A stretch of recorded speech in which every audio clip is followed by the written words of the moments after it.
Hello everybody and welcome again to my channel. As you can see, this time Jack's hosting. That's because today I'm going to talk about Jack's Judicial Committee. Now I have to give a shout out to Jack Poley for recording and posting that committee. We need people to do that to let the world know what goes on in those committees. And I think Jack did an excellent job of having a nice civil conversation such that you can see the mindset of the elders. Now I know there's a lot of people that would have liked it if Jack went in there and told them off and did all sorts of things like that. But the thing is, had Jack done that, chances are the committee would have been much quicker. The elders would have left thinking that yes, Jack's a mentally diseased apostate, we're right to disfellowship him. So telling the elders off is something that might make you feel good, and if that's what you want to do in that situation, that's totally up to you to do it. But what Jack did is Jack had a nice, calm, friendly discussion where he was able to get the elders to showcase and highlight the way that their mind works. So I personally think Jack did a very good job, I'll say. If other people have other ideas about how they would have done things, that's fine and good. Everyone's free to have their opinion, and I'm not here to tell anybody their opinion is wrong. But I think Jack did a really good job. So anyways, also too, just briefly, I want to give a shout out to Excelsior. He just started a channel. You should check it out. If you go to some of my videos, he's commented on them. Click on his username and you will get to his channel. I'll also try to remember to post a link. And I'll try to post a link to Jack's JC video as well. So, Jack had a very typical judicial committee. Basically, he had posted a video earlier that Kyla was able to record of a warning talk. So a warning talk is typically given after somebody's disfellowshipped. So in this case, Jack was pretty much disfellowshipped before the meeting even started. You don't give a warning talk before a judicial committee unless you want to disfellowship the people. So that's what I think was going on here. And interestingly enough, they didn't attack apostasy, but they attacked the fact that Jack was associating with a disfellowship person. Now, interestingly enough, there's no specific direction in the Shepherd the Flock book to have a judicial committee for people who are associating with disfellowship people. The only thing that's directly said is that if they're having undue association with relatives who are disfellowshipped or disassociated, that then the elders would act. And in that case, typically speaking, a judicial committee would not be the outcome. So I'm guessing what happened here, and this is just a guess, I'm guessing this as an elder though, or as a former elder. What probably happened is the elders involved probably called the branch. They probably got all scared by the fact that they thought Jack was an apostate, and so how do we handle this? And my guess is that the branch says, well, here's how you handle this, is go after this, because you can nail him on that. And so that's what they did. And just an aside, when I was in elder school at Patterson Bethel for that week, one of the district overseers teaching that class related a story to us that when he was a special pioneer, he was sent into a congregation somewhere where there were supposedly over 100 apostates, or around 100 apostates, something. I forget exactly.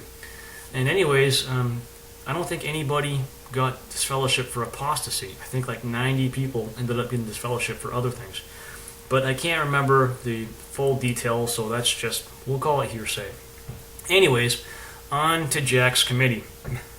So there's a number of things. If you watch this video, and you should, you will see the way the elders operate. For example, one thing the elder talks about with Jack's issue is the elder talks about what he would do and what his opinions are. That's irrelevant to Jack. Jack is not the elder. Most people are not the elder. So the elder's discussion of what he would do is irrelevant, and it's not necessarily even in line with the currently published doctrine of the society. So when the elders talk about their personal opinions and feelings, it's totally irrelevant. But this is something the elders will do when they're in a position where it's obvious that they're wrong.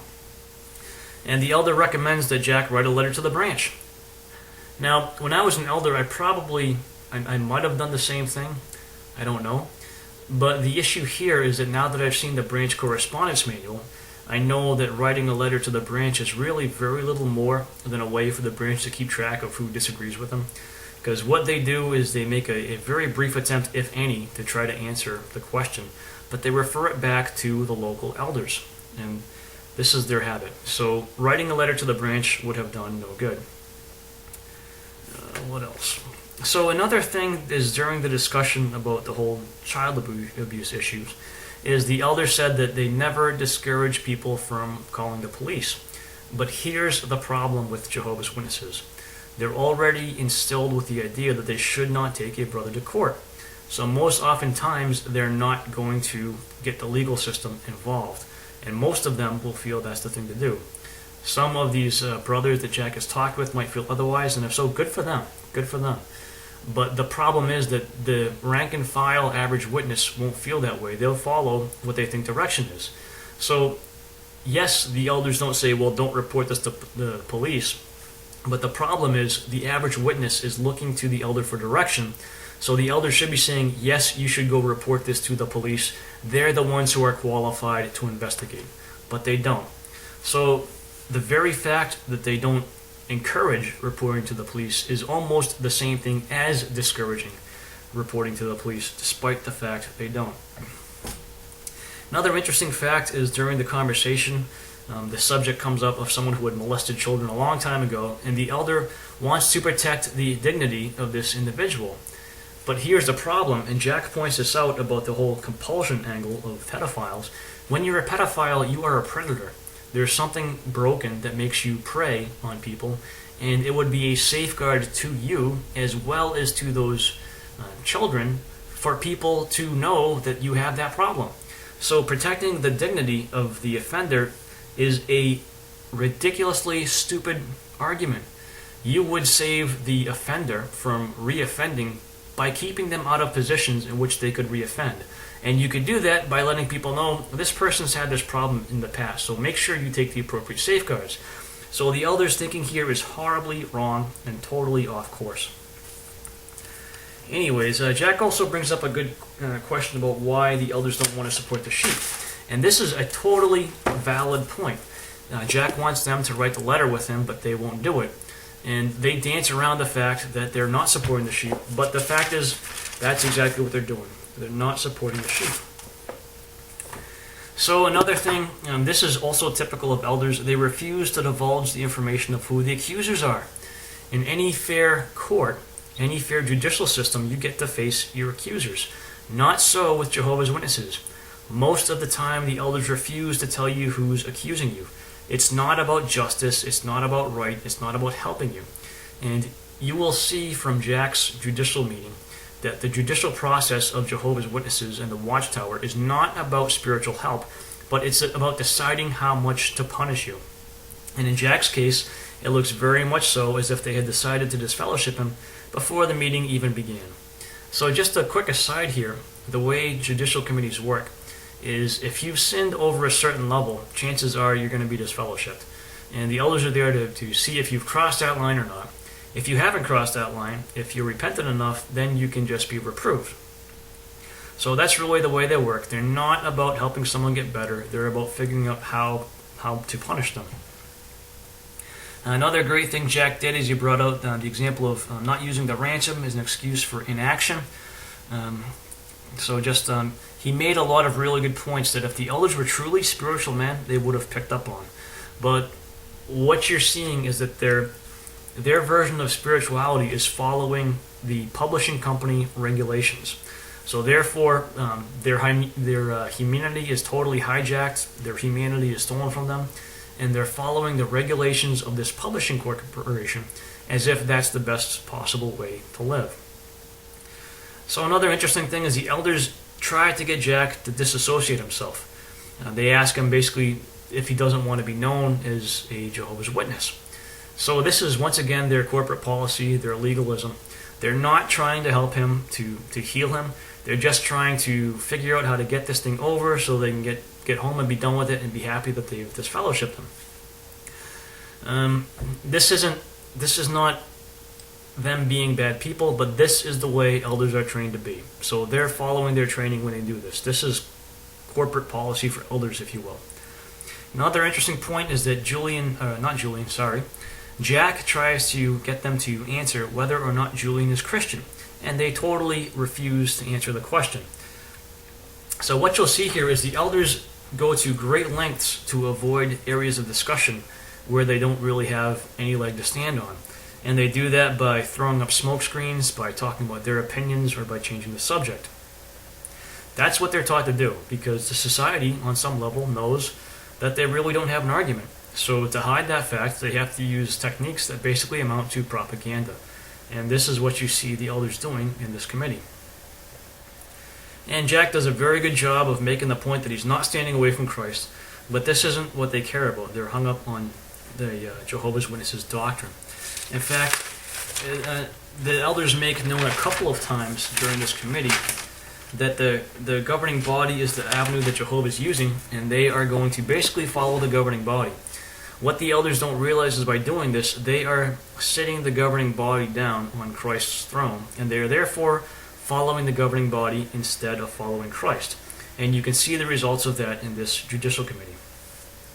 So despite the fact that Jack makes the point that he loves Jehovah and that he loves Jehovah's people, and he does a nice job of bringing out the article that shows that you have to warn people when there's a danger, this is irrelevant to the elders. They have corporate policy to follow, and that's what they're doing.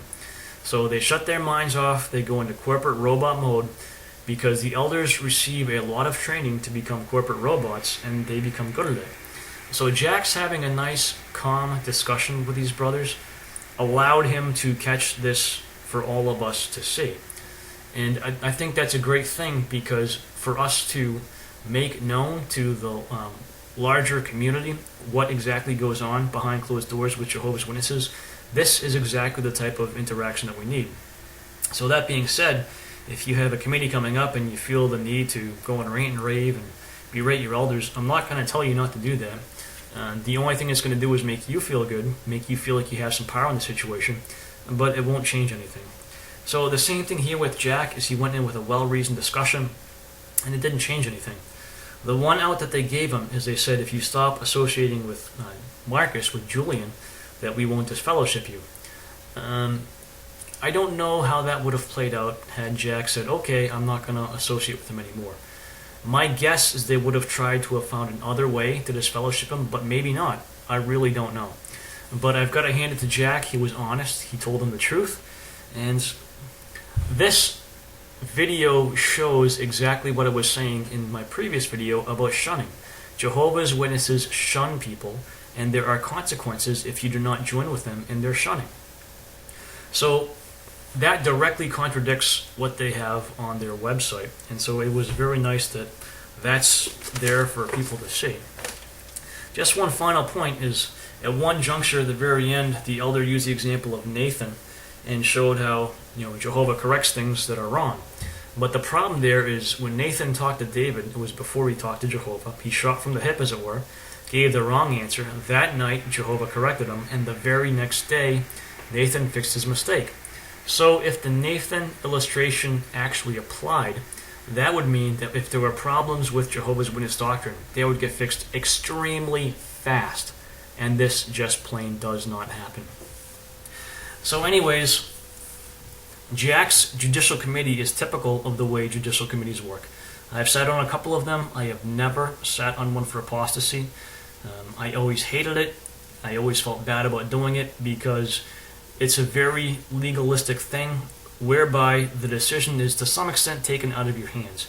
Your job as an elder is to see if they've crossed a line. If they haven't crossed a line, are they repentant enough? And that's basically what it comes down to. So they set the bar where they did for Jack, and Jack got kicked out because they weren't satisfied with what he said.